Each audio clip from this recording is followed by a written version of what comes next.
बड़ी बढ़िया गीत के संकेत करते हैं।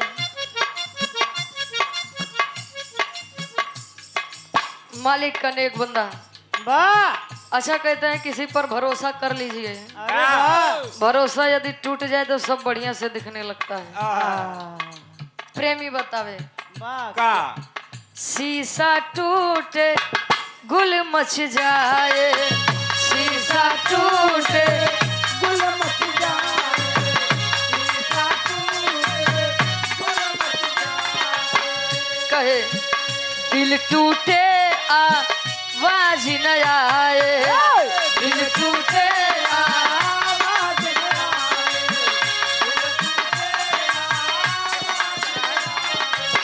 शीशा टूटे गुल मच जाए, दिल टूटे आवाज न आए। कहे सांप डसे तो दोस्त बचाए, सांप डसे तो दोस्त बचाए, दोस्त डसे तो कौन बचाए, दोस्त जैसे तो कौन बचाए। दोस्त जैसे तो कौन बचाए। शीशा टूटे गुल मच जाए, दिल टूटे आवाज न आए, अरे वाह सांप डसे तो दोस्त बचाए, वाह जब दोस्त लेकिन जब दोस्त ही डसे तो कौन बचाए, वाह ओकर बाबू बचे। कहे सांप डसे तो दोस्त बचाए, दोस्त डसे तो कौन बचाए। अपने से तो गैर ही अच्छे, अपने से तो गैर ही अच्छे, घर का भेदी लंका ढाए, अपना घर का भेजे लंका ढाए, घर का भेजे लंका ढाए। बस हो।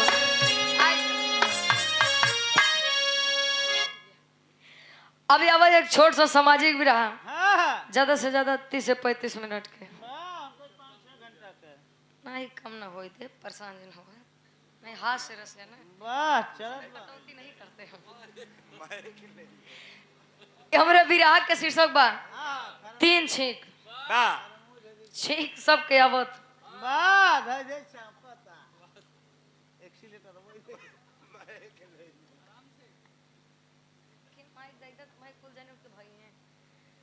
हेलो हाँ गन ये सुध छींक सब क्या होता है उनका छोड़ा है, वाह और तीन छींक स्वाभाविक बात बा, छींक सबके आवत है।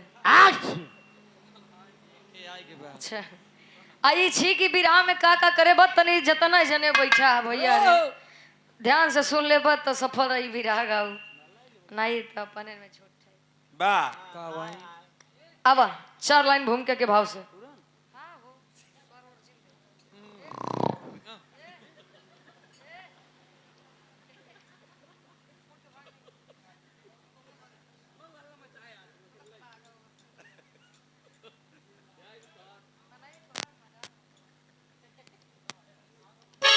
अब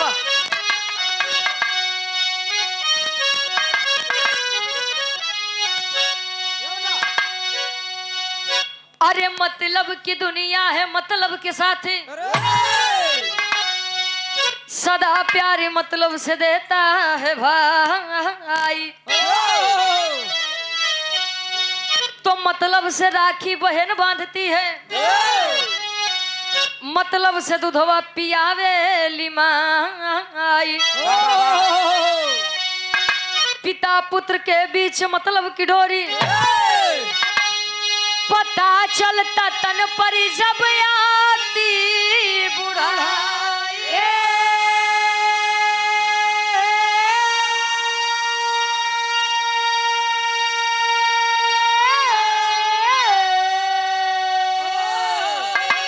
तो लेते विरासत वरासत में सारी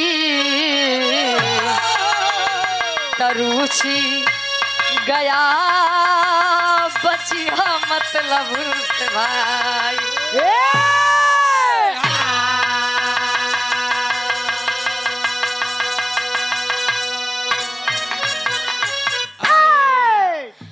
मतलब की दुनिया है मतलब के साथी, सदा प्यार मतलब से देता है भाई। बुद्धिजीवी लोग बैठे हैं हमारे सामने, बुद्धिजीवी लोग, पढ़ा लिखा समाज बैठा हुआ। वाह आज के समाज में सबसे बड़ी बात यह है, जो इंसान को परखना और जान गया ओकर तक गुजारा बा या धरती पे।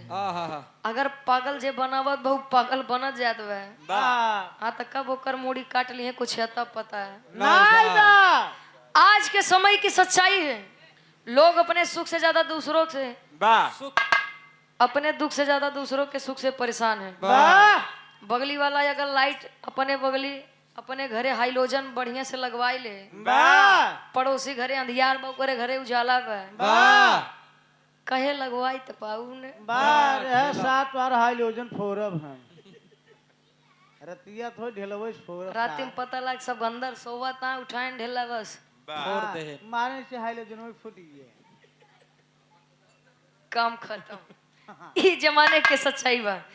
दो टाइम अगर बगली वाला चैन से खाद बा पहिरत बा, बढ़िया कुर्ता सियाई ले पहन ले, काहे सियाई के पाऊ ने सार रोडिया बुबो तो फारत है और का कुर्तवा तो कई दाए कहीं पूरा बोले सीख ले। रक्षाबंधन आए चला गए, कितना जनी रही पैसा रहे पे देखते नहीं, अब पैसा आवे लाग भैया लाइन लग जाता। आई गए हम 10 रुपये राखे 100 रुपये की मिठाई, वाह तो 500 नीचे खाली बात नहीं होती। वैसे भैया चलाक हैं। हाँ दिखा देन पैसे नहीं मतलब हर जगह है, स्वार्थ हर जगह है। अब हम यहाँ आई के गावत तही नहीं बा कि हम बिना स्वार्थ के आए बटे, दादा पैसा दिए हैं तब आए हैं।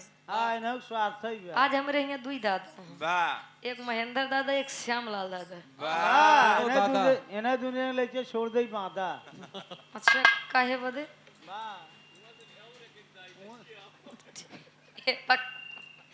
बिरहा में बहुत सुंदर कवि जी गजल के भाव देते हैं। कैसे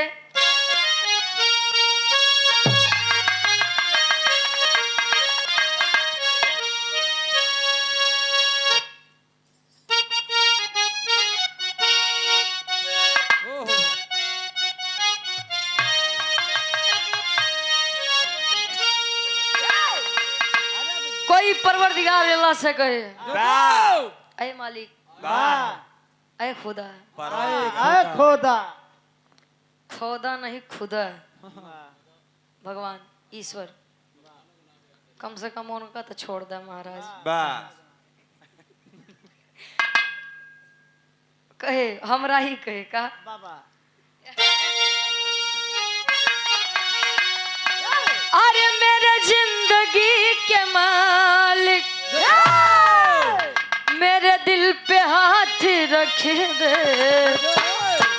मेरे जिंदगी के मालिक, मेरे दिल पे हाथ रख दे। तेरे आने की खुशी में, तेरे आने की खुशी में मेरा दम निकल न जाए, तेरे आने की खुशी में मेरा दम निकल न जाए, मेरा दम निकल जा। न जाए। मेरा जिंदगी के मालिक, मेरे दिल पे हाथ रख दे, मेरा जिंदगी के मालिक, मेरे दिल पे हाथ रख दे। तेरे आने की खुशी में, तेरे आने की खुशी में मेरा दम निकल न जाए, तेरे आने की खुशी में मेरा दम निकल न जाए, तेरे आने की खुशी में मेरा दम निकल न जाए। एक लाइन माता और पिता के बारे में। माता और पिता न होते तो शायद हम और आप न होते। माँ की कीमत वही समझ सकता है जिसके पास माँ नहीं है। अमृत के धार केहू केतनो पियाई, एगो माई बिना अरे वाह, कैसे करेजवा जुड़ाइए भाई। एगो माई बिना माई के कीमत वही समझ सकत है जेकरे माई नहीं बा, आ जेकरे माई बा ओकर लोग कीमत नहीं करत है। नौके माई परेशान बा। नौके माइन तो दुनिया परेशान में का करबा। लेकिन एक लाइन माता और पिता के लिए।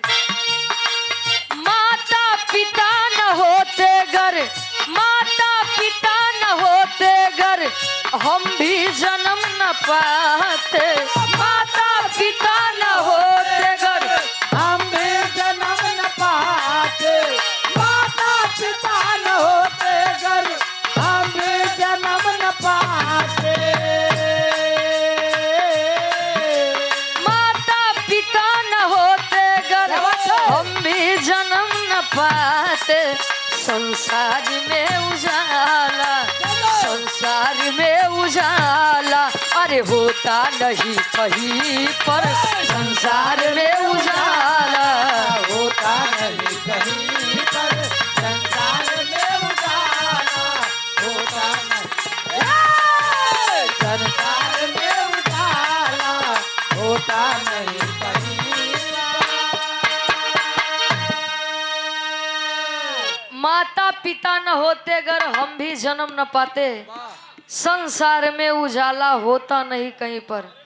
कहीं कहीं माता और पिता के कारण बच्चों को जाना जाता है कि फलाने के लैया बा।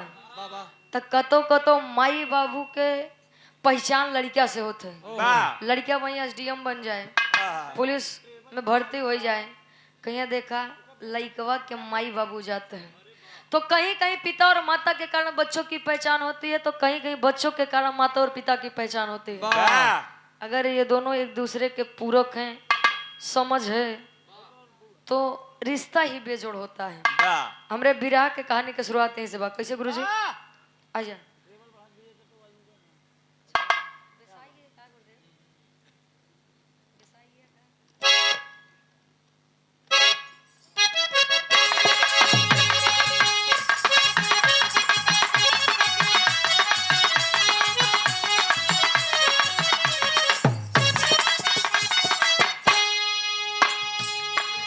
कहानी के ध्यान दिया, कहानी हमारे एकदम सामाजिक विराह बा। समाज में होने वाली सत्यता है। और थोड़ा बहुत इंटरटेनमेंट भी हो जाए आप सबके। कहे एक था गांव जहां एक वृद्ध रहता था। एक था गांव जहां एक वृद्ध रहता था। चादर जाएगा साथ यही बस खाया करता था।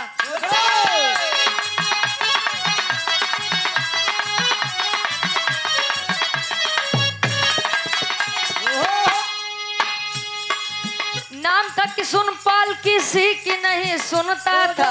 नाम था कि सुनपाल किसी की नहीं सुनता था। चादर बुढ़ाई का यादर के साथ बुनता था।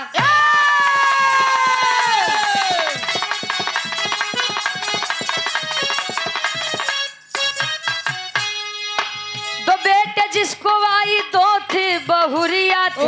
दो बेटे जिसको आई दो थी बहुरिया थी। थोड़ा हराम किस्म लहुरी बहुरिया थी।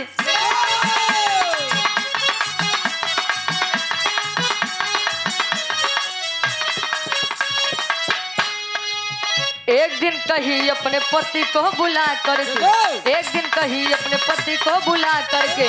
एक दिन कही अपने पति को बुला करके। एक दिन कही अपने पति को बुला करके। जहाँ भी जाओ अपने बाप को खिला करके जाओ, जहाँ भी अपने बाप को खिला करके जाओ। जहाँ भी अपने बाप को खिला करके।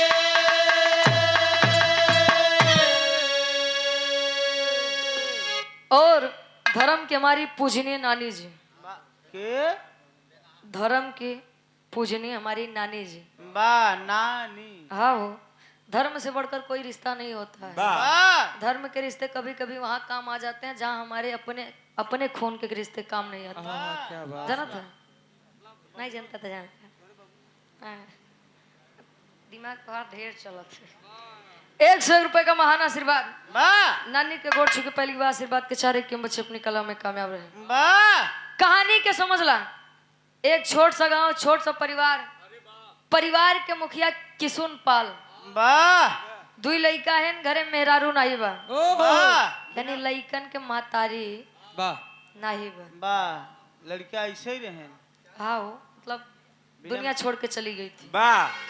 धीरे धीरे समय बीता किशुनपाल अपने दोनों बच्चों की शादी किए। वाह अच्छा बड़की तो ठीक रहे लेकिन जो छोटकी पतो हो रहे वाह कुछ मटवा डठवा रही। थोड़ा हरामी रहे। वाह हरामी के मतलब बड़ी दुष्ट रहे। वाह कहा थे जहाँ 4 बर्तन बा काका हुआ खट खुट लगे रहा थे। अरे वाह आय? अब यार पतोहिया एक दिन सेवा करे 2 दिन अच्छा 2-4 महीना बीत गए। वाह 2-4 महीने बीती है। हाँ बोला ये सपने दुल्हावा का कहीं यहीं आओ।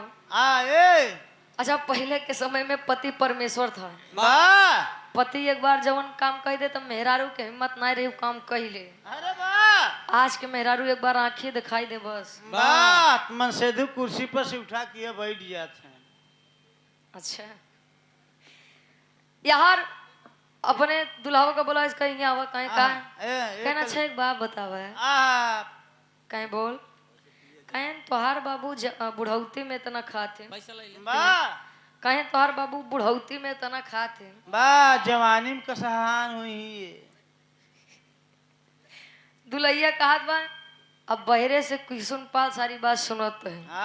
एक लाइन गीत लगत बा बिरहा सम्राट आप स्वर्गीय गुरु हफीज चंचल गुरु जी अपने जवानी के आलम में गावत रहे। वाह गायन और गाय के चला गए। वाह तू कब जाबू कहाँ हो लवली बक कहाँ है लवली खरगीपुर के पीछे पड़ा है।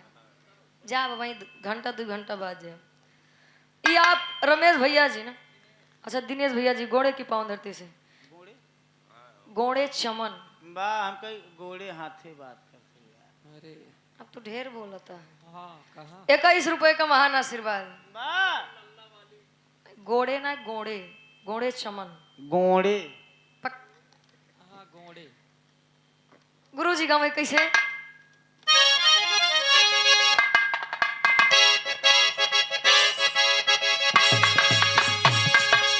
वाह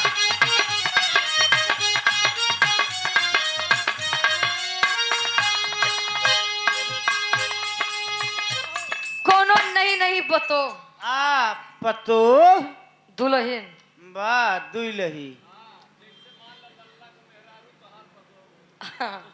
अब समझिए मुड़े गोबर लाद के गए खेते फेंके बदे वाह गोबरवा मुड़ो अपलाद के हो तब मुहन पलादे का गोबरवा लाद ले रही। अरे महाराज खांची होए झुआ होए पलरी होए कुछ होए वाह तसला होए कुछ होए ऐसे फरियावा हाँ अब कपारे रख के गए खेते में गोबर फेंक दे तो बगले वही गन्ना के खेत रहा। वाह गन्ना ऊख हमरे ही नहीं समझ में आत बा हम इनका से समझावे है तो का बा विदेशी है ने अच्छा ये भैया हाँ बताओ बाबे जिक्र कर परेशान न हो। एक गन्ना के पेड़ उखाड़े अच्छा लई आवत बात तबले 2-4 गदेला मिल गए कहीं ए चाची ये चाची ए चाची तनी हमऊ दई दे हमऊ लोग चुहिली हाँ ए चाची कहीं जाते ना वही खेत बजाई के तोड़ लिया। जो खेतवा ना देखे का रिया गौतम घोड़े चमन से 21 रुपए का महान आशीर्वाद। पढ़ लिख के अपने जिला जवार के नाम रोशन करा अपने माई बाबू के नाम रोशन करा वाह प्रतापगढ़ के नाम रोशन करा। वाह कहा थे न 100 पढ़ा एक प्रतापगढ़ है। वाह ओकरे ऊपर प्रयागराज चढ़ा दिखाता ही है। हाँ, प्रतापगढ़ वाले से तनी बच के क्या कहता है ऊपर अब सफाई देखे। हाँ अब वही सही बोला है। हाँ भैया हाँ उनसे मिल ले ठीक है प्रतापगढ़ वाले से तनी सोच के पंगली है। 2 जने ही मिल रहे यार कोड़ौर मिलबे नहीं कोड़ौर में नहीं ही मिली है तू लोग एकरे लायक है आधान धुन धोखे मिले तो कैसे यहाँ है ये क्या बा ए भैया बतावत तो हमरे प्रतापगढ़ में का बा परेशान न हो है। वाह अब यार 2-4 देवर आइए कहीं ए भौजी ए भौजी ही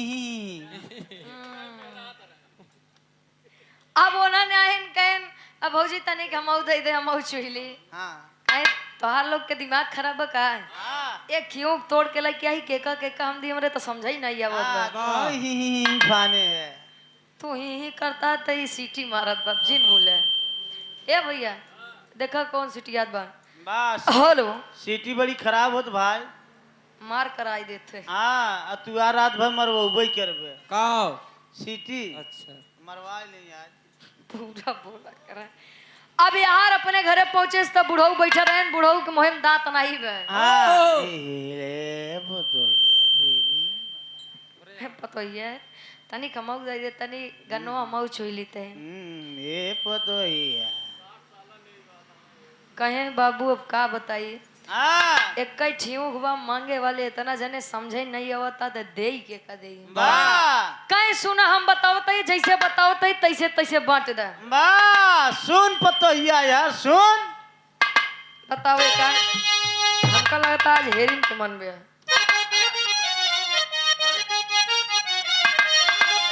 कहे अरे ऊपर के तोड़ के लाड़ी गावन के दई दा ऊपर के तोड़ के लाड़ी गावन के दई दा ऊपर के तोड़ के लाड़ी गावन के दई दा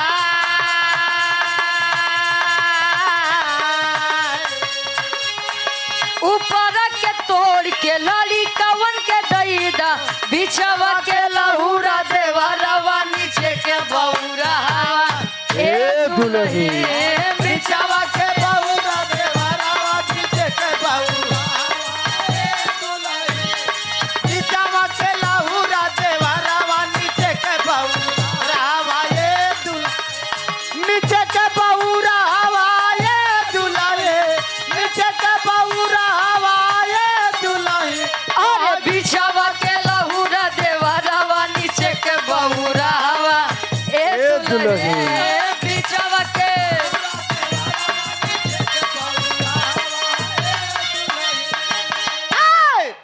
इत माला तर्ज रही लेकिन पतोहिया अपने दुल्हावा से कहा तब ले बगली खड़ा होई के किसुन पाल सब सुनते हैं हाँ हाँ बगलिए बैठा रहने से पतोहिया कहे का हाँ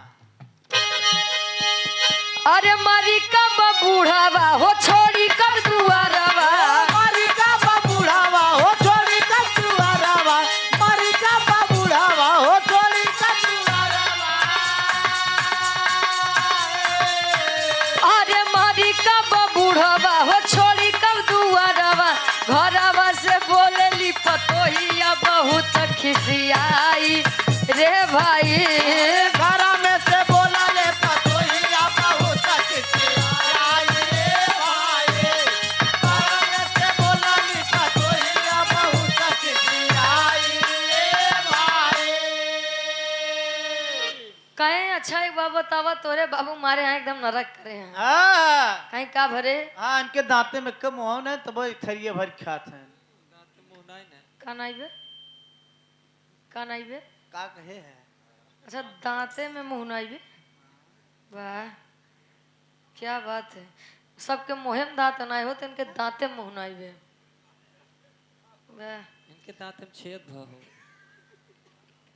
कहीं ई कब मरी हमरे तो कुछ समझे नहीं आवत बा वाह पतोहिया ये काला पतोहिया वो काला है वाह दिन भर टी टी टी टी करत रहते हैं। पतोहिया पतोहिया जी चाय गरमाई दे रेटी साथी भाई कहे मतलब कहे सुनो बतावत है तोरे बाबू के रहन सहन सुबेरे से लेके संझा तक हाँ मारे यहाँ एकदम नरक करे हैं कहे का अरे नखरा दही जरा के अब न सहाला नकारा दही जरा के या बना सहाला नकारा दही जरा के या बना सहाला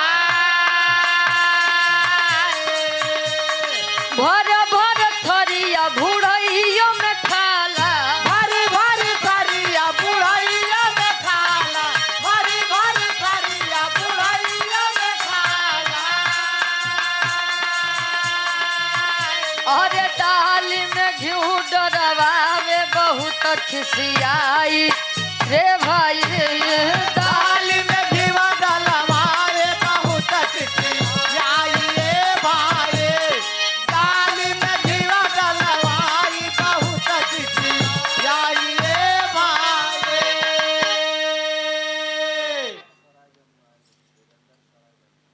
सराय जमुहारी से आप धर्म के गार्जियन जी आप वीरेंद्र भैया जी 51 रुपए का महान आशीर्वाद अब यार इतनी बतिया पतोया बने दुल्हावा से कहते बा कि तोहार बाबू न जाने कब मरी हैं। मर जाते हैं तो जान ले अपन लोग के राज आ जाते। हाँ अच्छा मानसिकता यही है। वाह पतो हो सोचत है हाँ बूढ़ा बूढ़ा उम्र है। बूढ़ा बूढ़ा उम्र है तो हम अपने जने के साथे आराम से हाँ मलकाना वाली चाबी ले ले। आ घरे बदे सोचत है कि भैया भौजी हमेशा साथे रहे। वाह हैं? हाँ नैहरे बदे खाए माई बाबू जियत रहे। अब यार सोचत हैं तब ले किसुन पास आली बतिया सुने कहे वाह बेटा वाह। वाह अरे वाह बेटा। मान लो मेरी बहू दूसरे के घर से आई थी, हाँ ये तो दूसरे के घर की बेटी थी। हाँ अरे कम से कम नालायक तुम तो मेरा खून थे, हाँ कम से कम तुम्हें तो मेरे लिए कुछ बोलना चाहिए था कि नहीं चाहिए था। वाह वाह वाह तोर माई मर गई ते गद्दारी करबे। अब इतनी बतिया किसुन पास सुने ना अपन पोथी पत्र उठाए। अच्छा समाज में दुई पागल होते हैं, वाह एक जेका भगवान पागल करे हैं वाह आ एक होते हैं बंतु पागल। वाह बंतु पागल जैसे भाई ना मेरे वाह बंटू पागल। हम तो कुछ नहीं कहे अबे तक कुछ नहीं कहे। बंतु पागल के मतलब अब जैसे मान ला ये हमारे भैया हुई है, आहा भैया मेरे भैया हुई है। अब हमें कह दे का डब्लू मास्टर आहा का करत है। आह वाह अब देखा था वो हारमोनियम बजावत है, वाह लेकिन भैया का करत है ते का कहते बंतु पागल। वाह ये नहीं होते भैया। हाँ अब यार किसुन पाल अपन पोथी पत्र उठाए कहे अब मैं नहीं जीऊंगा। वाह क्यों नहीं जीऊंगा? हमार बेटवा पतो हमारे साथे धोखा कह दे, वाह गद्दार। कोई सम्मान ही नहीं। हाँ वाह। कोई सामान नहीं। अब जान गए ना एकदम सटीक बात। हाँ। अब करत इनका खाटी इलाहाबादी तर्ज लगत बा। आए हाय दादा राम आधार यादव जी का मैं। वाह का गाँव है। अरे झकोर मार झुलनी ए बाबू झकोर मार झुलनी कहीं साड़ी लहराए हो झकोर हमर झुलनी। साड़ी लहराए हो जाको। विराट सम्राट आप स्वर्गीय गुरु हैदर अली गुरु जी गावत रहे। वाह अरे घुसुरी गवा बरधा वाह घुसुरी गवा। ग सार बरधा ग सार वर्धा ग दुन्नो गन। अरे घुसुरी गवा बरधा कहीं सरी आई मझारी घुसुरी गवा बरधा। सरी आई मजारी। अरे गजब क्यों बहिनी वाह कहे दुश्मन मिले सवेरे मगर मतलबी यार न मिले। वाह। रड़ुआ रहाय जन्म भर मगर नार न मिले। नहीं तू अपन ज्ञान जी नहीं बतावा कर। वाह जिंदगी भकेर रही ला, लेकिन अगर मेहरारू हाँ खराब निकल जाए वाह नार छी। तो जान ला जिंदगी नरक ही है भैया। पहले के समय के औरतन पतिव्रता रही, वाह आजो वहाँ वाह क्यों क्यों कहे अरे गजब क्यों बहिनी अरे गजब क्यों बहिनी छीन्यू ना भातार हो गजब क्यों बहिनी तीनों ना भाता। अरे घुमा के गोरी मरलू। वाह विराट सम्राट स्वर्गीय दादा श्री राम कैलाश यादव जी की बात कहा था। वाह कहे तेरी मेरी आंख लड़ी लोगों ने बदनाम किया, वाह कहे दुनिया के बक्का ही दिया। वाह हम तू अपन काम किया। वाह क्या आवा। बात। केहू केहू कहे ला उमरिया के दोष बा, वाह कही के गए सूरदास ही सब नजरिए के दोष बा। वाह बर्बादी के खतरा यही है। हाँ अरे घुमा के गोरी मरलू नया नवई से बहान हो घुमा के गोरी मरलू। नया नवाई के बान हो घुमा। लेकिन मेहरारू जब गर्भवती होते जानत है, वाह गर्भवती जब बच्चा पेट में आता है माँ के गर्भ में आता है तब माँ के शरीर के अंदर परिवर्तन होते हैं। वाह वही के देख के गुरुजी गवाई अरे बदन पियर आएगा ए पियर बाबू बदन पियर आएगा। पियर बा यार। अरे महाराज वाह पियर आज हमकर कपड़ा पियर बा, वाह हम बदन की बात करते हैं। वाह हमके कुल पियर तो हराई बा। अरे तू रहाई दे अरे बदन पियर आएगा गोड़ होइगा भारी बदन पियर गोड़ो जिन गावत आवा लेकिन किसुन पाल करत हैं अरे पतोही के बतिया ए बाबू पतोही के बतिया बोली ये सलागी पतोही के बतिया बोलिया चला गई पतोहिया के बोलिया बोलिया चला गई पतोहिया बोलिया चला गई हो बोलिया चला गई रे पतोहिया के बोलिया बोली ये सलागी पतोही के बतिया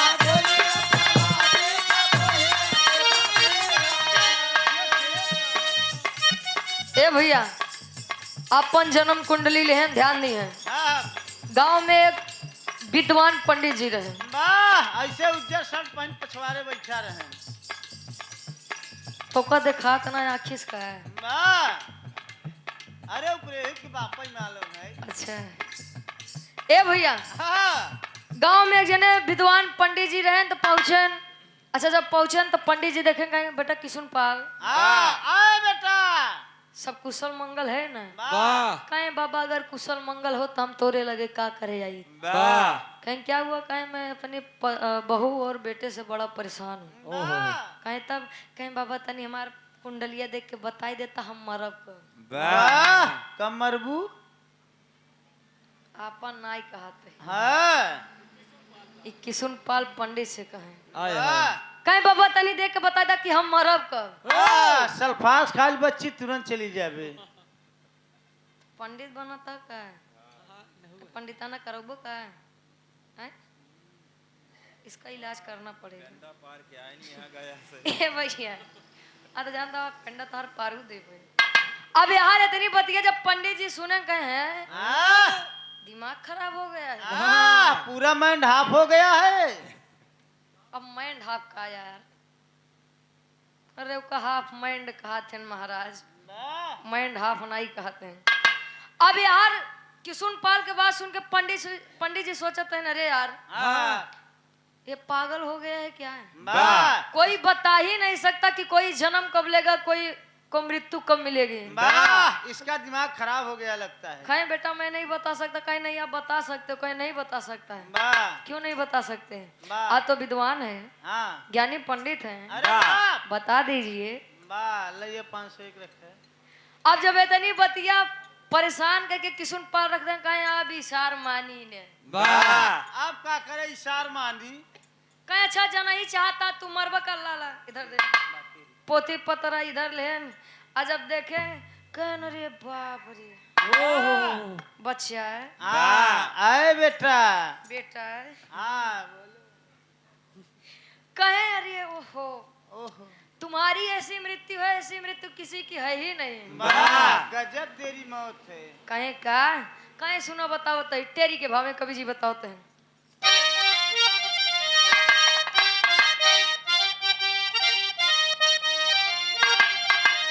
अरे मुहवा पे कुत्ता मोती जहिया स्पष्ट कह दे कोई बोल रहा हम का करे बोलते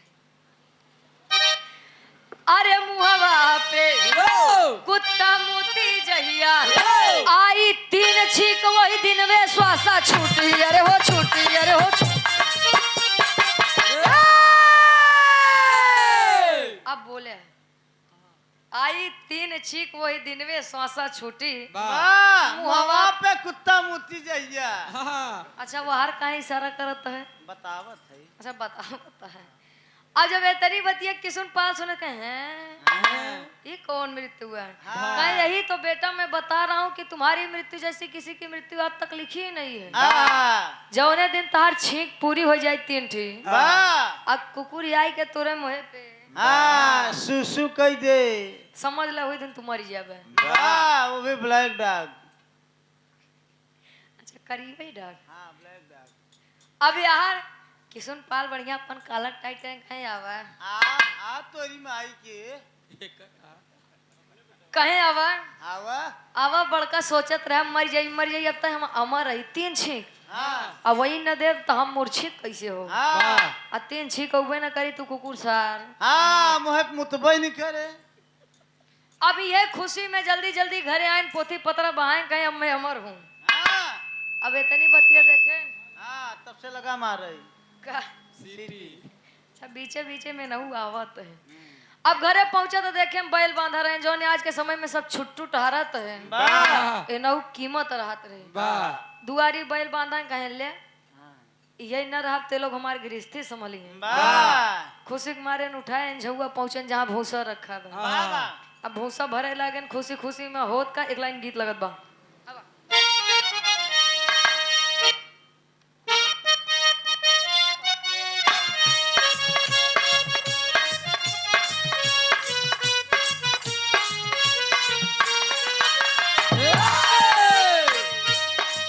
प्रेम करना कोई गलत बात नहीं है, वाह लेकिन प्रेम पाक और पवित्र होना चाहिए वाह तब। नहीं तो आज के समय में 2-4-10 जनी से बतियाते हैं तो पे आई एम सिंगल, वाह मैं अकेला हूँ। हाँ तोर क्रिया हम अकेले यही। वाह तोहार मत खाई का थे काका अगर कसम से मनई मरत होते न हाँ तो रोज 100-150 मनई तो बस तोहार कसम हमारे लगे क्यों नहीं है, वाह ऐसे नहीं चला जाते। वाह तोरे माइक मच तू जी नहीं खा लइकवा कहे का दिल लगी ने दी हवा थोड़ा सा धुआं उठा और आग जल गई। दिल लगी नदी हवा थोड़ा सा धुआं उठा और आग जल गई। दिल लगी नदी हवा थोड़ा सा धुआं उठा और आग जल गई। दिल लगी ने दी हवा थोड़ा सा धुआं उठा और आग जल गई। तेरी मेरी दोस्ती तेरी मेरी दोस्ती प्यार में बदल गई। तेरी मेरी दोस्ती प्यार में बदल गई। तेरी मेरी दोस्ती तेरी मेरी दोस्ती प्यार में बदल गई। तेरी मेरी दोस्ती प्यार में बदल गए। तेरी मेरी दोस्ती प्यार में बदल गई। दिल लगी ने दी हवा थोड़ा सा धुआं उठा और आग जल गई। तेरी मेरी दोस्ती प्यार में बदल गई। तेरी मेरी दोस्ती भाव पर विचार करिया। किशुन पाल पहुंचत है जहाँ भूसा रखा बा। अझुआ में भूसा भरत है तब ले भूसा के घर में घुसा ज्यादा ही गर्दा उड़ा पूरी नाक भर गई। भूसा के घर में घुसा ज्यादा ही गर्दा उठा पूरी नाक भर गई। भूसा के घर में घुसा ज्यादा ही गर्दा उठा पूरी नाक भर गई। भूसा के घर में घुसा ज्यादा ही गर्दा उड़ा पूरी नाक भर गई। देखते ही देखते देखते ही देखते छींक वार कर गई। देखते ही वार कर गई। देखते ही देखते देखते ही देखते छींक वार कर गई। देखते ही देखते छींक वार कर गई। भूसा के घर में घुसा ज्यादा ही गर्दा उड़ा पूरी नाक भर गई। देखते ही देखते देखते ही देखते अरे छींक वार कर गए। देखते ही देखते और आप कार्यक्रम के आयोजक साहब आप आदरणीय परम सम्मानित श्यामलाल दादाजी ITO ऑफिस 100 रुपए का महान आशीर्वाद चरणों में कोट कोट नमन है। आशीर्वाद के साथ रहेगी। एक स्वर में सबके नमस्ते प्रणाम स्वीकार हो। ये दिनेश भैया जी 10 रुपये का महान आशीर्वाद। माई भगवती करे हमेशा 11 रहा। वाह अच्छा कैसे ना कहा। अब यार किसुन पाल गए जल्दी भूसा भरत है तो अच्छा भूसा अगर लोग भरत हैं तो पहले मुंह ढकी हैं वाह कपार ढकी करे बाद तो जाई के तो भूसा घरे में घुसत। अब यार खुशी के मारे कुल भूल गए गए भूसा भरे था जैसे भूसा भरत है भूसा के जौन कुनाई होते हैं वाह कुनाई ये हमारे प्रतापगढ़ है लोग समझेंगे तू जिन समझे ये बार एकदम ठेठ हाँ आ जब ओकर गर्दा नाकी के अंदर गत एकदम जब भर गया तब बोले एक छीके एक छीक जब आए तब ले झुआ पटक के खड़ा रे बाप रे बाप वाह रे यार गलती से मिस्टेक हो गया। हाँ ये कहा गई आ गया ठीक नहीं अब यार जब देखा था कहन रे यार ये तो खुशी खुशी में गड़बड़ हो गया साला। आहा अच्छा भरे काहे ले अबे दुई छीक बचिए बना बे दुई वाह। छी बची बे। हाँ एक थाम ले दुन्ना वहाँ हाँ एक थाम के रखा बे। अच्छा जैसे बैल का गेन चारा पानी दे अब एक छीक आई बात अब महात्मा जी कहन बेटवा 3 छीक आए वाह अब भैया एक छीक आई गया तब ले गए जैसे बैठे कुर्सी पे पतोहिया कहे का बाबू वाह आ गया आई गया कमाई की आहा हमेशा तोहर दिमाग खाइन पे रहा थे आहा बैठे बैठे खाता दूल्हा मार कमात बा वाह आ जाता तनी काम बहुत कर लेते हैं आहा कहे का काम बा कहे नु गेहूं रखे बाटे वाह धोई के जाई के ओकर पिसाई के आवा तबे रात में रोटी मिल नहीं तो भाते से काम चलाया है। वाह रात भर रुक जावे करबे अच्छा पुराने लोग पहले के समय में खाए पिए में बड़ा शौकीन रहे ने। आहा पहले के लोग देखो महुआ खात रहे वाह आज वाले पियत हैं वाह अंतर तन के बजानत है वाह हो खाए वाले के 6 महीना बाद असर करत रही वाह अब पिए वाले के 6 मिनट में कह देते हैं। वाह आज जब असर करे ना तो कहीं बोल तेरी माँ कितना नहीं वो एक्टिंग बतावत है अरे वो साधु संत आदमी मिस्टेक नहीं करते हैं। ए भैया हाँ हम गवाही देबै मतलब गाय देबै हाँ सारे सिकवे गिले भुला के कहो वाह अरे जिन कहा जौन गीला बा ओकर धरे रह दे। करे रहे थे बनवा कर धनिया धनिया दगा मुहे ए भैया हाँ बैठे रहा दिनेश भैया तो है गाय देव हम परेशान जिन हो वाह तो है गाय दे अरे उनकर गनवा गाय दे महाराज। वाह अब यार आए तब ले कहें अच्छा ठीक बा पतोहिया ला दे जाते हैं वाह ले ये पतोहिया ले ये गठरिया दे साइकिली पे अच्छा ला देन। अब जब ला देन तो चल देन साइकिली पे और रास्ता तनी खराब रही आहा आजाद तेन तब इलाहाबादी चौक लगत बा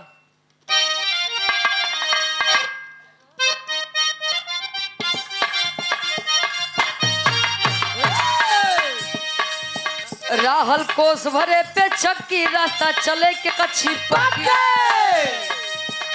राहल कोस भरे पे चक्की रास्ता चले के कच्ची पक्की हाफत पहुंचा तब गेहूं के गठनवा हापत पहुंचाता बा गेहूं के गठाना वाना हापत पहुंचा लाई के गेहूं के गठाना हाँ गठाना वाना हो गठाना वाना हो गठाना वाना हापत पहुंचा लाई के गेहूं के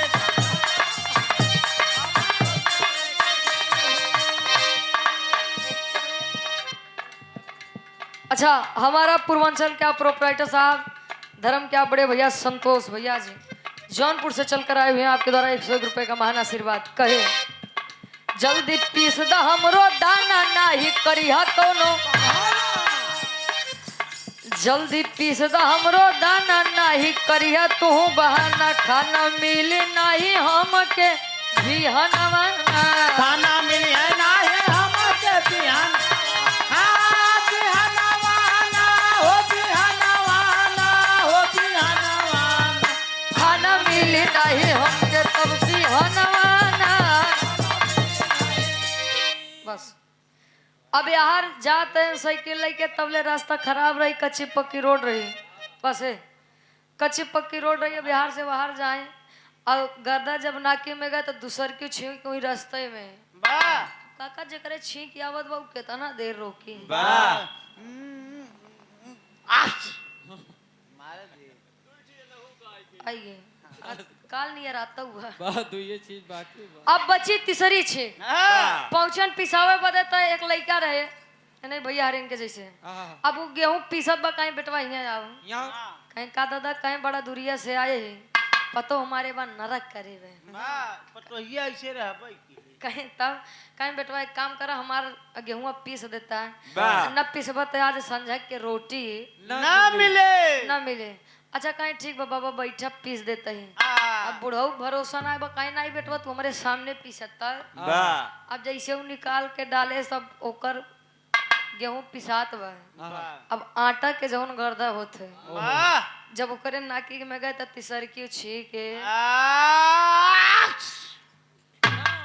अब एक काथन बनतू पागल तो का नहीं कहते अब यार तीसरी छींक जब आया अब सोच लीजिए वो एकदम स्वस्थ है वाह किसुन पाल एकदम स्वस्थ है तंदुरुस्त है हंस बोल रहा है लेकिन 3 छींक सोचत बारे बाप रे 3 छींक आई है इतने पे जहाँ हुई गेहूं पीसत बाबू सीधा सीधा इसे लेट गया वाह अब लइकवा देखेला कहीं कस बाबा ए बाबा कस जमीनिया में लेटा है तो कहीं अब तो जगह नहीं भी कहे आ गए तुम एक मुर्दे से बात कर रहे हो पागल हो क्या तुम कहीं मुर्दे कहीं बेटा मैं मर गया हूँ कहीं बेटा मैं मर गया हूँ तुम समझ नहीं पा रहे हो अरे अच्छा चूतिया बना होते हैं पागल लगती तो कहा तेरी अरे महाराज उठे बैठे के बाद जाए बहर में बैठता कहे नहीं हाँ कहे अरे बच्चा तुम्हें नहीं पता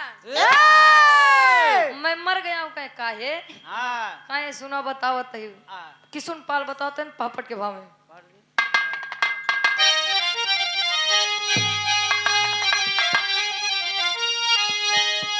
अरे टांग उठा के मुंह पे कुत्ता बाबा बाबा अरे टांग उठा के मुंह पे कुत्ता अब मुंह ते बूढ़वा रोके ना तो टांग उठा के मुंह पे कुत्ता अब मुंह ते बूढ़वा रोके ना देखे सब ही लेकिन क्यों ना पूछे बूढ़वा रोके ना देखे सब ही लेकिन क्यों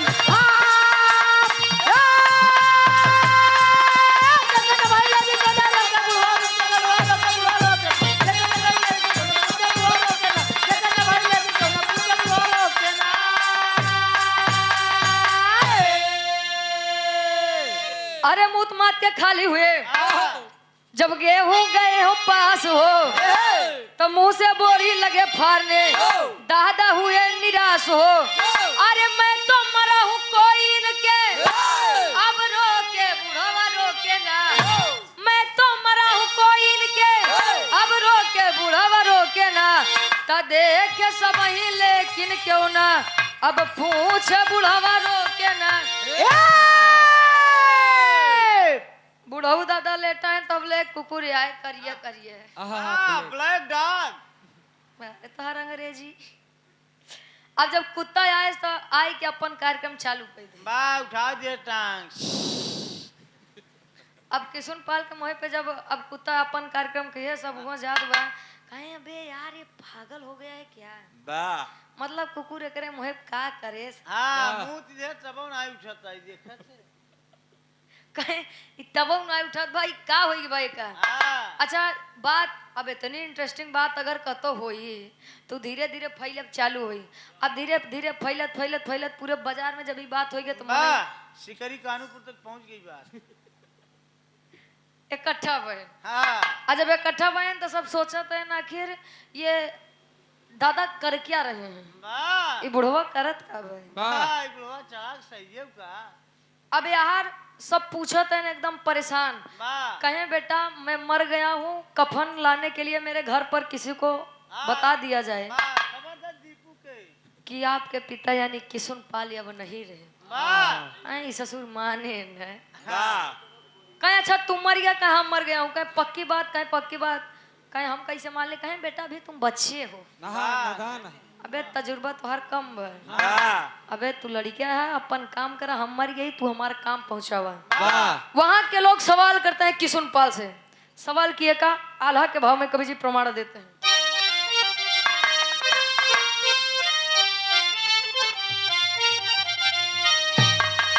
हाय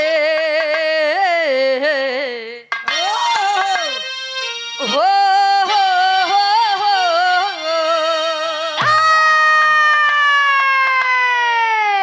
अरे मरे वाला लोग अब तक कहबो नहीं बोलले बाबू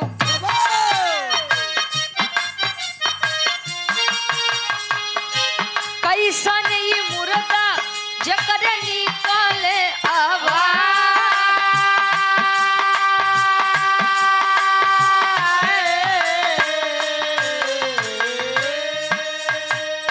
बुढ़ऊ बतावे हमर ऐसे मौतिया लिखल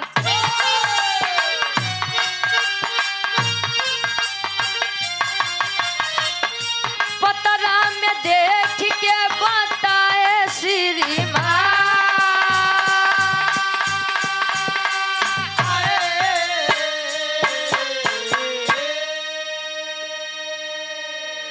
क्या मैं कैसे मान लूं कि आप मर गए हैं? मरने वाले आज तक कभी कोई बोला ही नहीं है और आप बातें कर रहे हैं, मैं कैसे मान लूं? कहें बेटा जो अपने गांव में पंडित है उन्होंने बताया था कि 3 छींक और एक कुत्ते की कहानी है। मेरे साथ हुई तो समझ लो मैं मर जाऊंगा। अब धीरे धीरे इतनी बतिया हो तो लड़कियां तरह भय हैं। अब दिमाग खराब कहें अच्छा रूप बतावत है गए अंदर से एक बड़ा के डंडा लेके कहीं बताओ मरा है कि जिया है? कहीं बेटा मैं मर गया हूँ। कहीं मरा है कि जिया है? कहीं मर गया हूँ। बड़ा ढीठ बुढ़वा बबे। कहीं मर गए हो कि जी गए हो? मैं मर गया हूँ, मर गया हूँ, मर गया हूँ।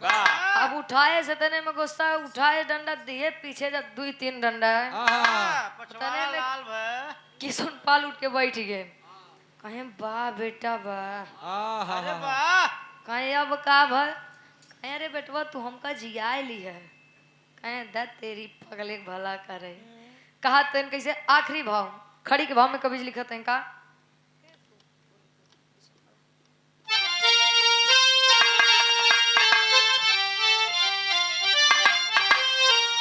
अरे पिछवाड़े पे जोर से पिछवाड़ी जब लठिया पड़ी अरे पिछवाड़े पे जोर से जब लठिया पड़ी बुढ़ऊ भागी खड़ा भइले सबके अखिया गड़ी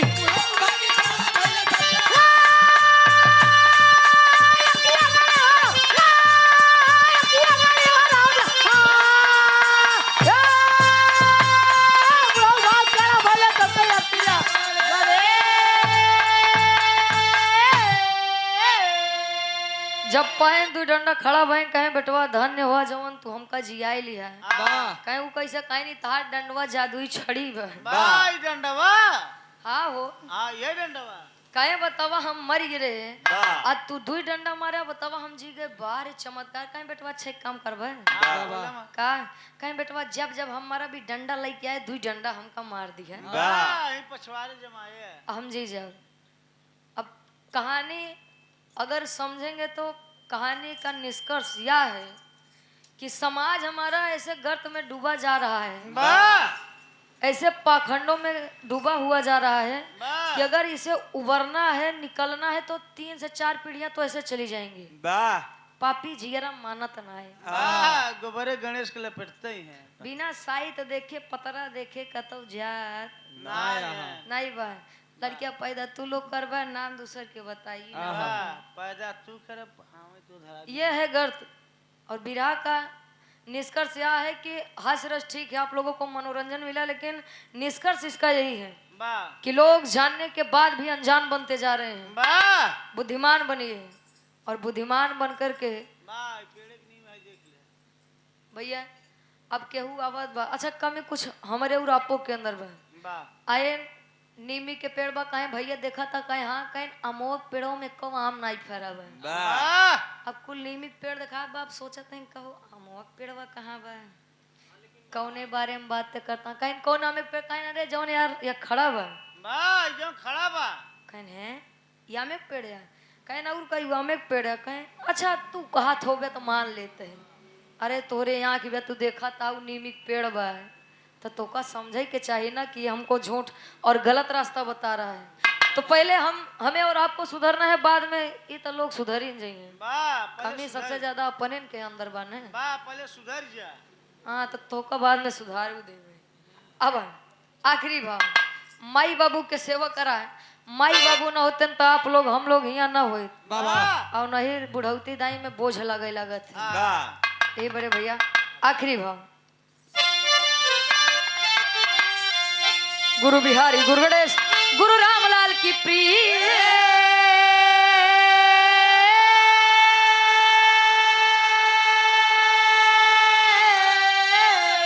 तो स्वर्ग से चल क्या कभी अब लिख के बिरले गीत हो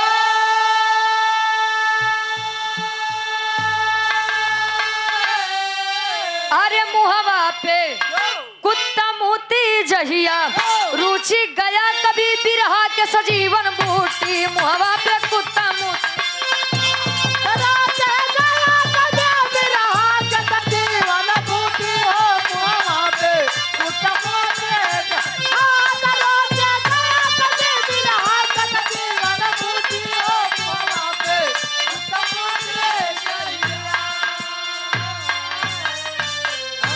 एक लाइन ऑन कर लैला हो सारे सिकवे गिले भुला के कहो। अब हमारे तरफ से यार ऐसे कार्यक्रम के